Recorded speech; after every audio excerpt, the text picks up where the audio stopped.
विद्यार्थी मित्रांनो, वाणिज्य संघटना आणि व्यवस्थापन या विषयातील प्रकरण क्रमांक 2 व्यवस्थापनाची कार्ये या विषयात आपण माहिती घेणार आहोत. मित्रांनो, प्रथम मी तुम्हाला आठवण करून देऊ इच्छितो. या अगोदर आपण व्यवस्थापन म्हणजे काय, व्यवस्थापनाच्या विविध पातळ्या, व्यवस्थापनाची तत्त्वे यांचा सविस्तर अभ्यास केलेला आहे. त्यामुळेच आता आपण व्यवस्थापनाच्या कार्यांची माहिती घेणं उचित ठरेल. मित्रांनो,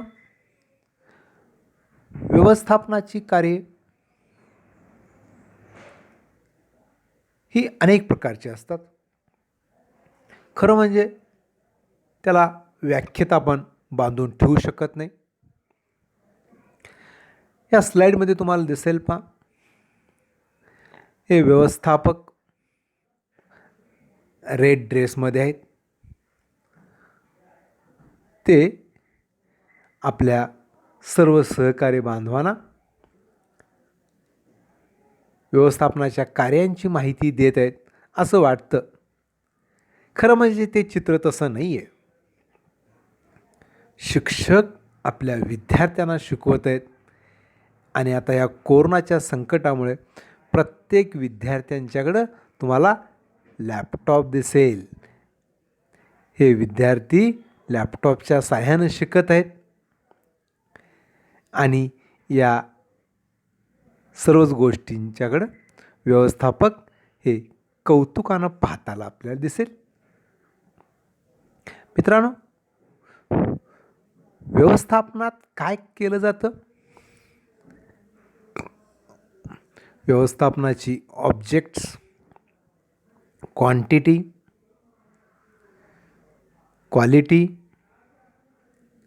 कॉस्ट, टाईम, प्लेस आणि कस्टमर या सर्व गोष्टींचा विचार करून व्यवस्थापन हे केलं जात असतं. सर्वसाधारणपणे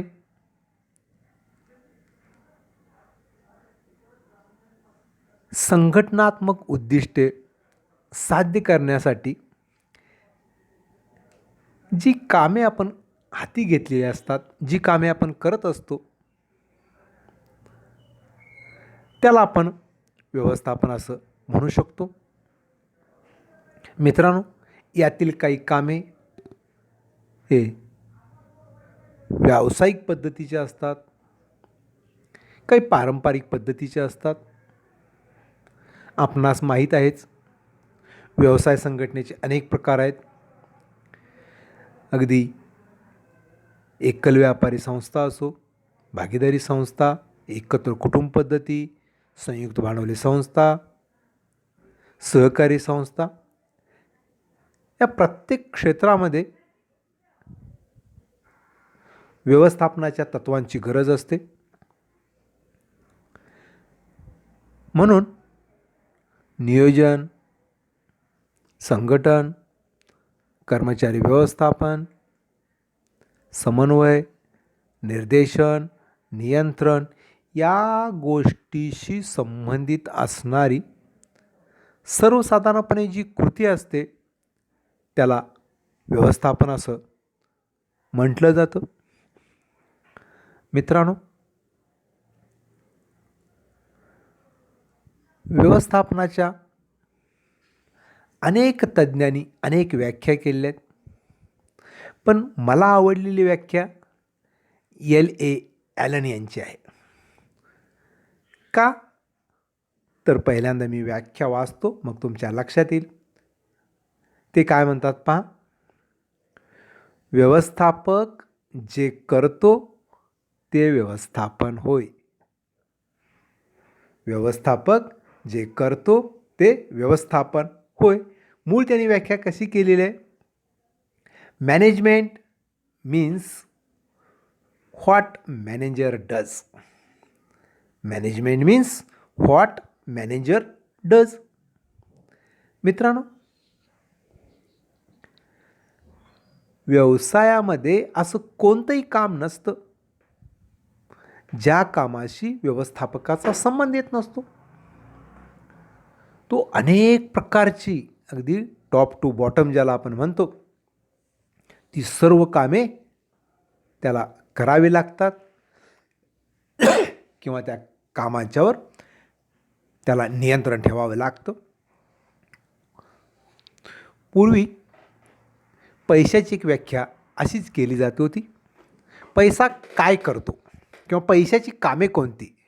मनी मीन्स मनी व्हॉट डज. असं कोणतंही काम नाही की जे पैशाच्या साहाय्याने होऊ शकत नाही. म्हणून मनी मीन्स मनी व्हॉट डज किंवा what does money, money does everything, अशा वेगवेगळ्या व्याख्या केलेल्या आहेत. त्याच्या आधारे ॲलनची व्याख्या मला जास्त आवडती. म्हणून ते म्हणतात, व्यवस्थापक जे करतो तेच व्यवस्थापन. व्यवस्थापकांची कार्ये नियोजनाने सुरू होतात आणि ती नियंत्रणावर संपतात. मुळात या स्लाईडमध्ये तुम्हाला दाखवलं आहे पहा, व्यवस्थापनाचे हे 3 स्तर असतात. पहिला आहे तो अप्पर मॅनेजमेंट, उच्च स्तर व्यवस्थापन. दुसरा आहे मिडल मॅनेजमेंट किंवा मिडल लेवल मॅनेजमेंट, मध्यम स्तर. आणि तिसरा आहे लोअर लेवल मॅनेजमेंट, कनिष्ठ स्तर व्यवस्थापन. ही व्यवस्थापनाचे जे 3 स्तर आहेत किंवा पातळ्या आहेत, यामार्फत व्यवस्थापनाची कामे करण्याचा प्रयत्न केला जात असतो. आता या व्यवस्थापनाच्या कार्याविषयी सुप्रसिद्ध व्यवस्थापन तज्ज्ञ हेनरी फेयॉल हे नाव ऐकल्या आपल्या लगेच नजरेसमोर ती पर्सनॅलिटी देते की त्यांना आपण काय म्हणतो, फादर ऑफ मॉडर्न मॅनेजमेंट, आधुनिक व्यवस्थापनाचे जनक. त्यांच्याविषयी माहिती आपण पाठीमागील प्रकरणात पाहिलेली आहे. हे हेनरी फेयॉल काय म्हणतात पहा, व्यवस्थापन करणे म्हणजे भाकीत वर्तविणे, नियोजन करणे, संघटन करणे, आदेश देणे आणि सर्वात महत्त्वाचं म्हणजे यावरती नियंत्रण ठेवणे होय. या स्लाईडमध्ये एक ऑफिसर्स आहे, ते आपल्या सहकार्यांना चर्चा करत आहेत, आदेश देत आहेत, संघटनात्मक स्वरूपाची कामं करत आहेत. म्हणून त्यावरून एक छोटंसं आपण चित्र बनवलेलं आहे, त्याला फंक्शन्स ऑफ मॅनेजमेंट म्हणतो आपण. ते कुठून स्टार्ट होतं? Planning, organising, staffing, directing and controlling, असा त्याचा प्रवास असतो. थोडक्यात जगप्रसिद्ध व्यवस्थापन तज्ज्ञ ल्युथर गुलिक यांनी मात्र व्यवस्थापनाची जी कार्य आहेत त्याचं वर्णन एका छानशा शॉर्ट फॉर्ममध्ये केलेलं आहे. तो शब्द आहे POSDCORB, त्याला आपण पोस्ट कॉर्ब असं म्हणतो. या प्रत्येक शब्दाचं डिटेल स्पष्टीकरण त्यांनी दिलेलं आहे. यामध्ये सुद्धा व्यवस्थितपणे सांगण्याचा आपण प्रयत्न करतो. आता आपण पाहूया त्यांना नेमकं काय म्हणायचं आहे. गुलिक साहेबांना त्यांनी काय सांगितलेलं आहे, व्यवस्थापनाची कार्ये हे शॉर्ट फॉर्म जो दिलेला आहे पोस्ट कार्ब, या प्रत्येक शब्दाचं स्पष्टीकरण त्यांनी कसं दिलं आहे पहा.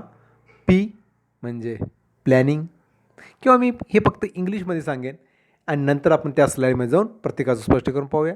Planning, organising, staffing, directing, controlling, reporting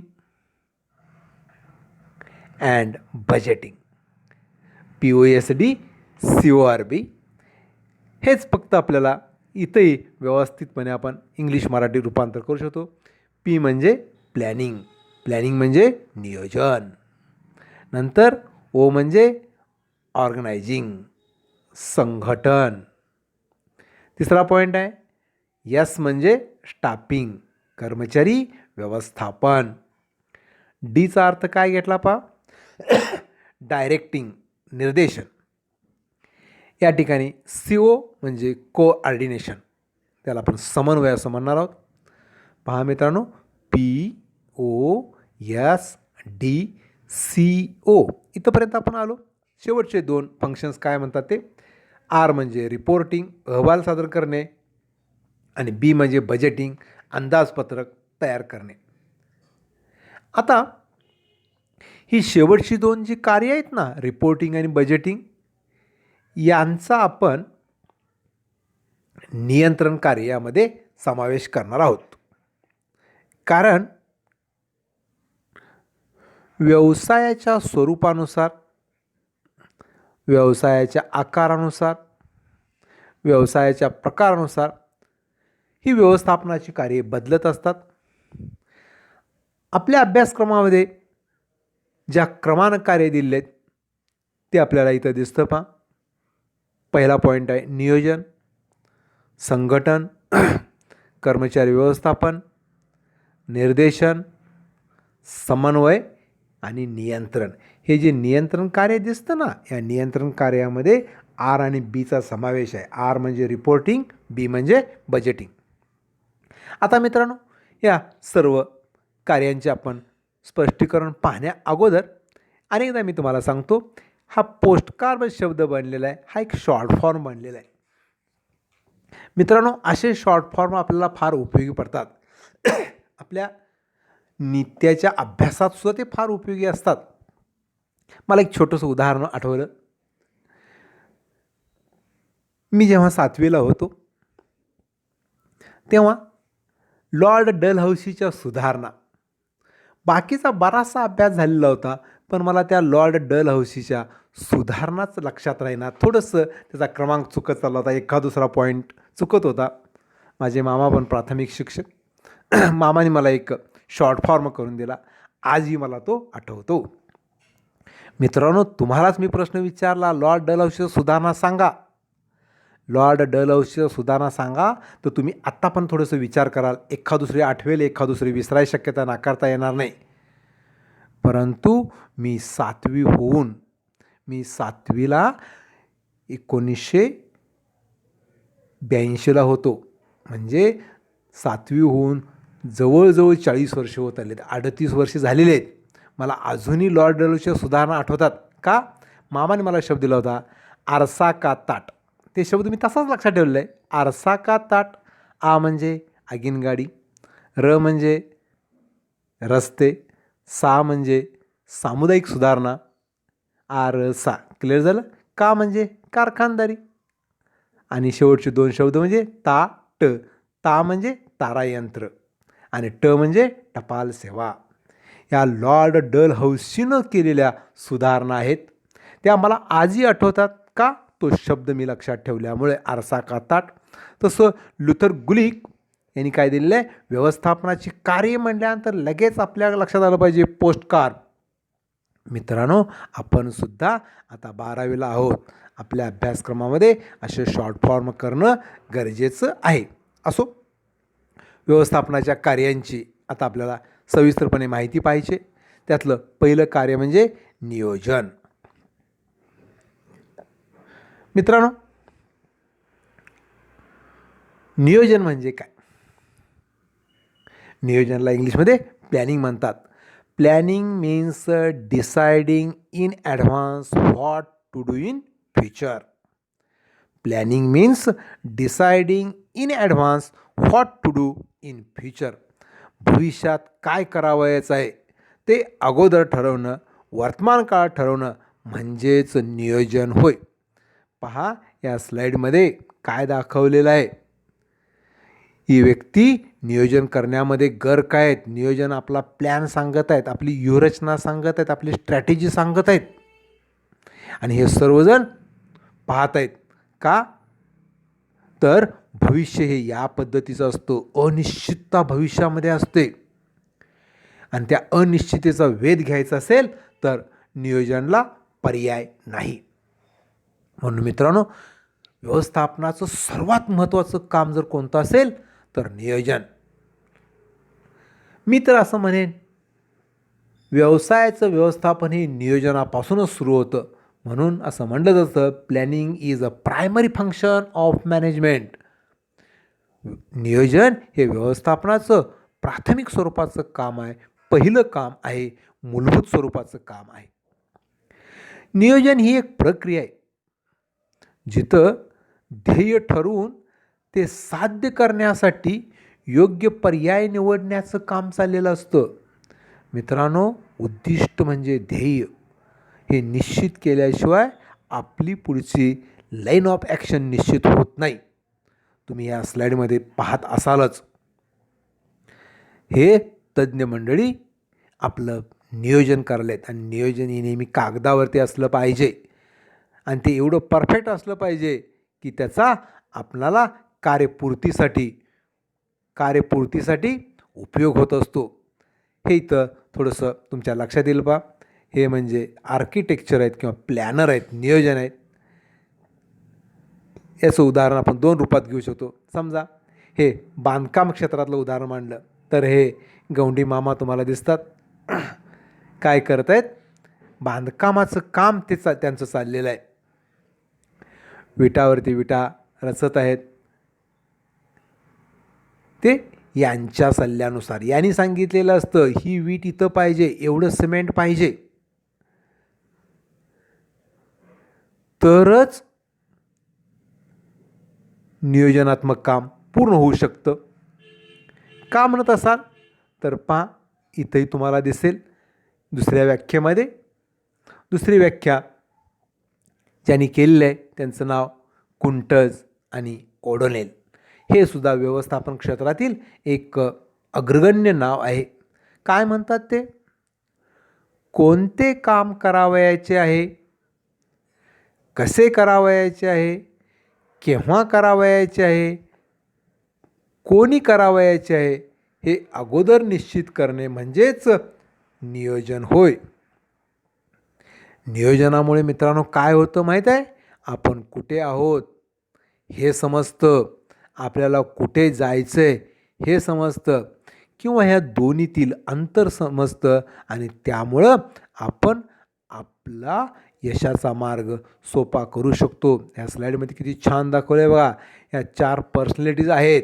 एक अत्यंत चिंताग्रस्त आहे, काय करावं हे त्याला कळना झालेलं आहे, त्याच्या डोक्यात प्रश्नचिन्ह निर्माण झालेलं आहे. दुसऱ्या व्यक्तीच्या मनात 2-3 विचार आलेले आहेत, परंतु विचारांचा गोंधळ सुरू झालेला आहे. कशाची निवड करू, याची करू, त्याची करू, कशाची करू. तिसऱ्याच्या डोक्यात मात्र प्रकाश पडलेला दिसेल इथं तुम्हाला. तिसऱ्याच्या डोक्यात प्रकाश पडलेला आहे आणि चौथ्याला मात्र त्याचं उत्तर समजलेलं आहे. आणि ही 4 व्यक्ती मिळून काय करतात? आपला प्लॅन कागदावरती या पद्धतीने करतात. असा प्लॅन बनल्यानंतर ते येतात आपल्या कॅलेंडरकडे, म्हणजे दैनंदिन नियोजनाकडे. आपलं टाईम टेबल तयार करतात. हे कशासाठी? तर या बांधकामासाठी, हे इमारतीसाठी. ही जर इमारत पूर्ण करायची असेल, ही इमारत जर पूर्ण करायची असेल तर आपणाला या सर्व टप्प्यातून जावं लागतं. म्हणून मित्रांनो, नियोजन काय म्हणता येईल? नियोजन म्हणजे when to do, where to do, why to do, whom to do, what to do and how to do. ह्या सगळ्यांचं उत्तर म्हणजे काय असतं? प्लॅनिंग. म्हणून प्लॅनिंगला अत्यंत महत्त्वाचं आहे. आपल्या देशाचा जो आता विकास चाललेला आहे तो प्लॅनिंगच्या माध्यमातूनच. आपल्या देशानं पंचवार्षिक योजना स्वीकारलेल्या आहेत आणि त्यातून विकास केलेला जातो. याबाबत ही हेनरी फेयल असतील, कुंटज ओडोनेल असतील, यांची मतं वेगळी आहेत. याबाबत जेम्स स्टोनर यांचं काय मत आहे ते आपण पाहूया. जेम्स स्टोनर म्हणतात, संघटनेची उद्दिष्टे ठरविणे व ती उद्दिष्टे साध्य करण्यासाठीचा मार्ग आखून देणे. मित्रांनो, परत व्याख्या मी वाचतो. संघटनेची उद्दिष्टे ठरविणे, पहिल्यांदा उद्दिष्टे ठरवतात व ती उद्दिष्टे साध्य करण्यासाठीचा मार्ग आखून देणे म्हणजेच नियोजन होय. नियोजनाची व्याख्या किती छान केलेली आहे पहा. या ठिकाणी तुम्हाला दिसेल हा जो प्लॅन झालेला आहे, हा प्लॅन आहे. तिथं स्ट्रॅटेजी आहे आणि इथं आहे ॲक्शन. म्हणजे जसं पिक्चरमध्ये असतं ना, लाईट, साऊंड, कॅमेरा, ॲक्शन, अगदी तसंच प्लॅन, स्ट्रॅटेजी आणि मगच ॲक्शन घेतली जाते. अत्यंत मार्मिक आणि मोजक्या शब्दामध्ये जेम्स स्टोनरनी व्याख्या सांगितलेली आहे. मी समजतो तुम्हाला नियोजन ही संकल्पना समजली असेल. आता आपण काय करूया, नियोजनाचं महत्त्व पाहूया. एखादी संकल्पना समजल्यानंतर आपण मग त्याच्या आणखीन खोलात जाणं जास्त योग्य ठरतं. मित्रांनो, मगाशी सांगितल्याप्रमाणे नियोजन हे मूलभूत कार्य आहे. त्याला आपण प्राथमिक किंवा प्रायमरी फंक्शन असं म्हणणार आहोत. आता ह्या नियोजनाचं महत्त्व व्यवसायामध्ये काय, तर व्यवस्थापनाचं कोणतंही काम हे नियोजनापासूनच सुरुवात होतं. म्हणजे तो व्यवस्थापनाचा पाया आहे किंवा it is a base of management. Planning is a base of management, पाया आहे असं आपण म्हणणार आहोत. एवढं महत्त्वपूर्ण कार्य हे आपण त्याच्या मिळणाऱ्या फायद्यातून किंवा महत्त्वातून अधिकपणे सोप्या पद्धतीनं स्पष्ट करू शकतो. नियोजनाचं महत्त्व आपणाला 10 मुद्द्यातून पाहायचं आहे. त्यातला पहिला मुद्दा आहे, स्पष्ट उद्दिष्टे निर्धारित करण्यास मदत करते. आपण असं म्हणूया, उद्दिष्टे निर्धारित करण्यास मदत करते. मित्रांनो, आपलं उद्दिष्ट ठरल्याशिवाय आपली मार्गक्रमणा निश्चित होणार नाही. जर तुम्ही ठरवलं असाल मी 12वीला पासच होणार आहे, फक्त पासच उद्दिष्ट असेल तर अजिबात अभ्यास करावा लागत नाही.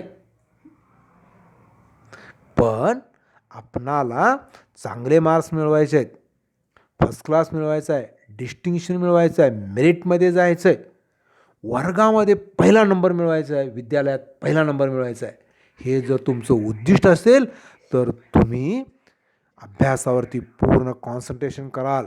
8-8 तास, 10-10 तास, 12-12 तास अभ्यास कराल. मित्रांनो, व्यवसायामध्ये सुद्धा तसंच असतं. आपली उद्दिष्टे काय आहेत हे एकदा ठरलं तर ती उद्दिष्टे गाठण्यासाठी नियोजन मदत करत असतं. पाहिलं असाल तर या स्लाईडमध्ये पहा, प्रत्येकजण उद्दिष्टाच्या मागं कसं धावत आहे, वेगाने धावत आहेत, कारण त्यांना ते निर्धारित उद्दिष्ट साध्य करायचं आहे. यामध्ये किती छान प्रकारे सांगितलं आहे पहा.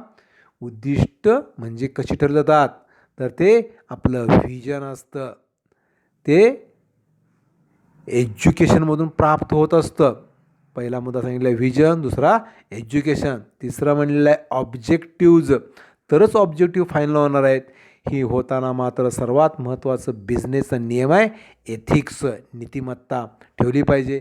हे जर एकदा ठरलं तर आपली स्ट्रॅटेजी आपोआपच तयार होते. स्ट्रॅटेजी तयार झाल्यानंतर आपल्याला इन्स्पायरेशन मिळते आणि त्यातून पार्टनरशिप बिल्ड होते. व्यवसाय एक वेगळ्या उंचीवरती प्राप्त होतो आणि त्यातून साध्य काय होतं, SUCCESS म्हणजे सक्सेस. मित्रांनो, यश मिळवण्यासाठी उद्दिष्ट असणं महत्त्वाचं आहे आणि उद्दिष्टासाठी नियोजन गरजेचं आहे.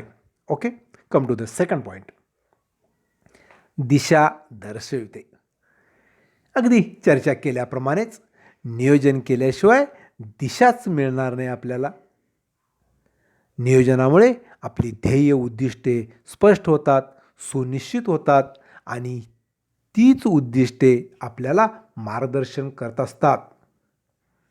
योग्य वेळी योग्य मार्गाने योग्य गोष्टी करण्यासाठी ती सदैव आपणाला सहकार्य करतात. परिणामी कामगारांना संघटनेला नक्की काय साध्य करायचं आहे, कशासाठी करायचं आहे, केव्हा करायचं आहे याची जाणीव होत असते. आणि हे जर पाहिलं असाल तर मॅनेजर निघालेत, व्यवस्थापक निघालेत, त्यांच्यापुढे अनेक मार्ग उपलब्ध आहेत. तुम्ही पहा, मार्गातून उपमार्ग निर्माण झालेत, उपमार्गातून उपमार्ग निर्माण झालेत. आहे की नाही गंमत? परंतु आपलं उद्दिष्ट निश्चित असेल तर मग मात्र आपण योग्य दिशेने जातो, मुख्य मार्ग पकडतो, नंतर उपमार्ग, त्यातून उपमार्ग. सांगायचं तात्पर्य एवढंच, नियोजन आपणाला दिशा निश्चित करण्यास नक्की मदत करते. आता तिसरा पॉईंट दिसतो आपल्याला, कार्यक्षमतेत वाढ.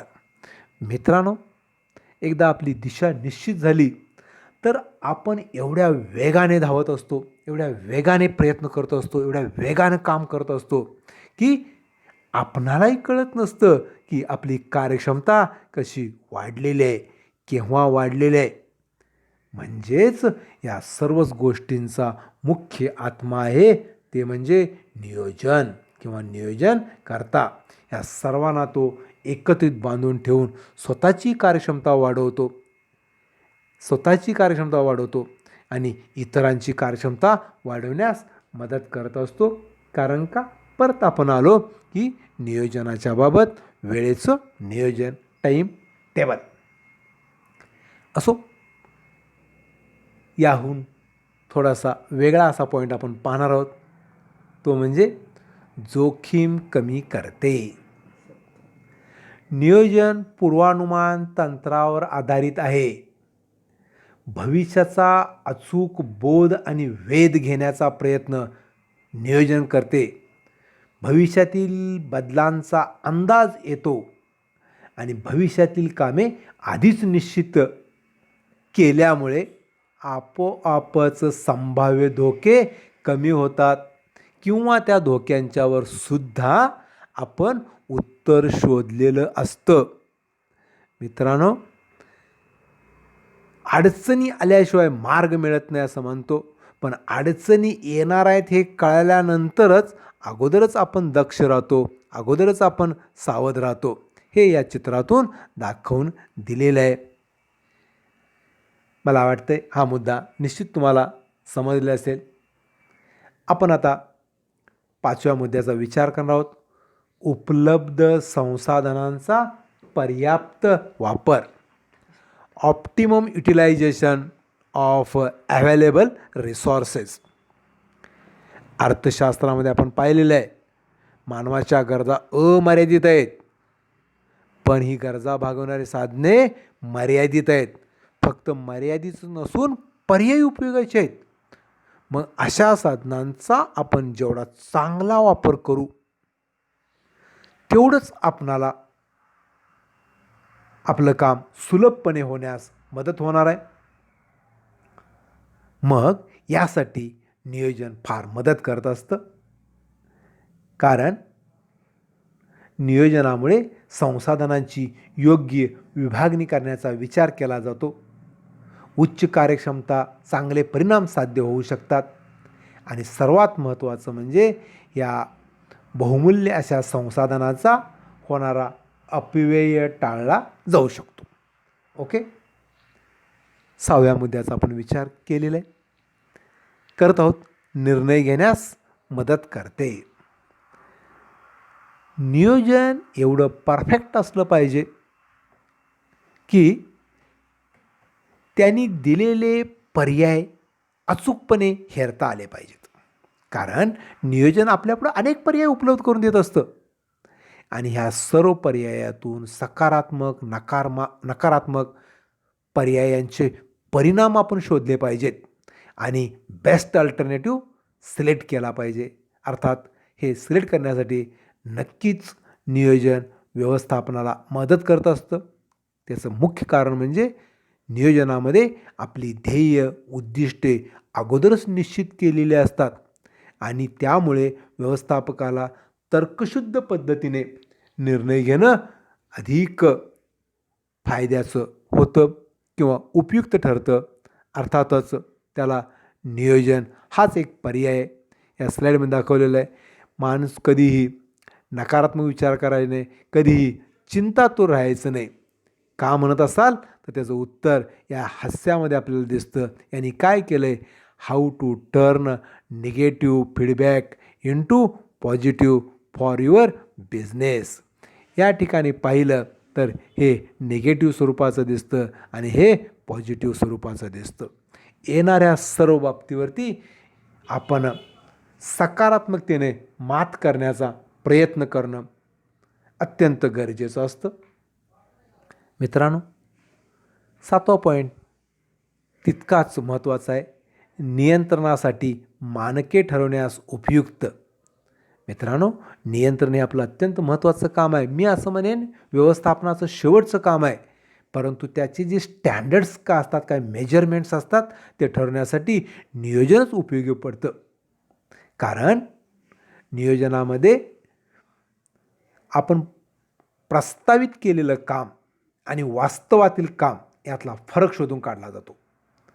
त्यातली एकदा तफावत कळाली आपल्याला तर ती नियंत्रणाच्या माध्यमातून भरून काढता येते. म्हणजे नियंत्रणासाठीचं एक मार्गदर्शक पाया म्हणजे आपण नियोजन म्हणू शकतो. कारण आपल्याला माहीत आहे सध्या जागतिक पातळीवरती ISO ISI स्टँडर्ड मानकांना फार दर्जा प्राप्त झालेला आहे आणि अशी मानकं ठरवण्यासाठी नियोजन अत्यंत उपयोगी आहे. 8व्या मुद्द्याचा विचार केला तर आपल्याला दिसेल सर्व कार्यांचा समन्वय साधणे. सर्वांना एकत्र बांधून ठेवण्याची एक जादू नियोजनामध्ये असते. कारण व्यवस्थापनामध्ये अनेक घटक असतात. आपण फॅक्टर ऑफ प्रोडक्शन म्हणतो त्याला, लँड, लेबर, कॅपिटल, एंटरप्रेनर. या लेबरमध्ये सुद्धा अनेक स्तर असतात. Top level, middle level, lower level. काही इंटेलेक्च्युअल कामं करत असतात, काही फिजिकल कामं करत असतात. या सर्वांच्यामध्ये समन्वय साधणं अत्यंत गरजेचं असतं. कारण व्यवस्थापनाचं कार्य किंवा व्यवसायाचं काम हे एक कामांची साखळी झालेली असते आणि ती साखळी गुंफण्याचं काम निश्चितच नियोजन करत असतं. सेकंड लास्ट पॉईंटकडे आपण जात आहोत. व्यवस्थापनाची इतर कार्ये सुलभ करते. म्हणजे काय मित्रांनो, इतर कामांना व्यवस्थापनाची जी इतर कामे आहेत ना त्यांना दिशा दाखवतं आणि ती कामं सोपं करण्यासाठी नियोजन मदत करत असतं. म्हणजे क्रिकेटच्या बाबतीत बोलायचं म्हणलं, बरेच वेळा असं म्हणलं जातं ओपनिंग बॅटिंगवरतीच मॅचचा स्कोअर अवलंबून असतो. ओपनिंग बॅट्समननी जर शतकी भागीदारी दिली, 1.5 शतकी भागीदारी, तर एवढा पाया भक्कम होतो, आलेल्या बॅट्समनना बॅटिंग करणं सोपं होतं. अगदी तसंच असतं. नियोजन करते हे इतर सर्वांना अत्यंत मोलाचं मार्गदर्शन करीत असतात. कारण नियोजन यशस्वी म्हणजे व्यवसाय यशस्वी, व्यवस्थापन ॲटोमॅटिकली यशस्वी होत असतं. म्हणूनच म्हणलं जात असतं की सर्व कामांचा पाया किंवा it is a base of all functions. इतर कामं अत्यंत सोपे आणि सुलभ करण्याचं काम नियोजन निश्चित करत असतं. आणि सर्वात शेवटच्या मुद्द्याकडे मी येतोय आता. नवीन कल्पनांना प्रोत्साहन देणे. Innovative idea. काय इनोव्हेटिव्ह आयडिया असतात तर आपणास माहीत आहे सध्या ग्लोबल मार्केट सिच्युएशन आहे. Demand, customs, fashions of the customers are drastically changes. ग्राहकांच्या अपेक्षा, मागणी, आवडी, निवडी, रूढी, परंपरा यामध्ये अत्यंत वेगाने बदल होत आहे. मग स्पर्धेच्या बाजारात टिकायचं असेल तर ह्या नवनवीन कल्पनांना प्रोत्साहन देण्यासाठी सर्वप्रथम त्याचं आपण परफेक्ट प्लॅनिंग केलं पाहिजे. नियोजन ही एक अशी प्रक्रिया आहे जी व्यवस्थापकांना निर्णय घेण्यास मदत करत असते. कारण सर्व कार्यांना दिशा देण्याचं काम हे नियोजनातून सुरू असतं. व्यवस्थापनाचं सर्वात आव्हानात्मक कार्य नियोजन का मानलं गेलेलं आहे? कारण भविष्यातील सर्व कार्यांना दिशा द्यावी लागते. भविष्य म्हणजे काय? ज्यामध्ये प्रचंड प्रमाणात अनिश्चितता पसरलेली असते. भविष्याचा वेध घेणं एवढं सोपं काम नाही आहे. म्हणून या नवीन कल्पनांना प्रोत्साहन देण्यासाठी नियोजन मदत करत असतं. असो मित्रांनो, थोडक्यात एखाद्या संस्थेच्या वाटचालीत आणि व्यक्तीच्या आयुष्यातही नियोजन महत्त्वाची भूमिका बजावत असते. विद्यार्थ्यांना तर नियोजनाची फारच गरज आहे. एवढा मुद्दा तुमच्या लक्षात आला असेल असं समजतो आणि मी इथं थांबतो. धन्यवाद. थँक्यू.